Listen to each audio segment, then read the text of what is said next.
Donald Trump vaxtilə ABŞ-ın terrorçu siyahısına saldığı, indi isə Suriya rəhbəri eləyən Əhməd Əl-Şaranı Ağ Evdə qəbul eləyib.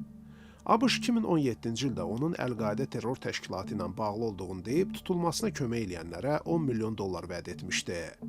Ötən ilin sonu xalq üsyanı ilə hakimiyyətə gələn Əl-Şara artıq həmin siyahıdan çıxarılıb. İndi isə ABŞ prezidentindən xahiş eləyir ki, ölkəsinə qoyulmuş Sezar sanksiyaları ləğv edilsin.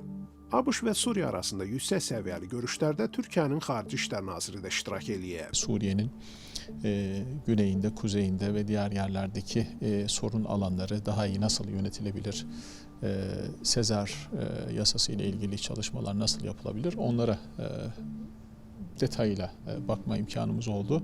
Görüşlerimizi, pozisyonlarımızı ortaya koyduk. Gerek kuzeyi, gerek kuzeydoğusu, gerek güneyi, buradaki problemler eğer dikkatle yönetilmezse ülkenin tamamıyla yani bölgesel bütünlüğüne, toprak bütünlüğüne yönelik bir sıkıntının ortaya çıkma ihtimali var. Yani ülke giderek daha da parçalanmayla karşı karşıya kalabilir. Ağ Ev prezidentlərin tarixi görüşünün nəticəsi olaraq Sezar sanksiyalarını bəzi istisnalarla daha 6 aylığına dondurub. Keçmiş diktator Bəşər Əsədin dövründə Suriyaya qoyulan sanksiyalar hazırda da ölkənin yenidən qurulması önündə mane olaraq qalır. O zaman sanksiyalar mülki əhaliyə qarşı silah işlədən Əsəd rejimini cəzalandırmaq məqsədi güdürdü.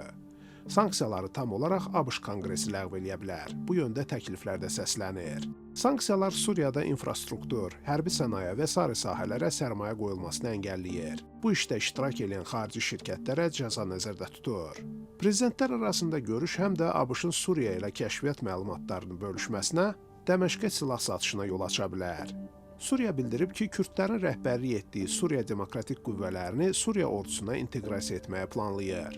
Trump administrasiyası isə bildirib ki, Suriyanın yeni hakimiyyəti ilə İsrail arasında təhlükəsizlik anlaşmasının əldə edilməsi yönündə çalışır.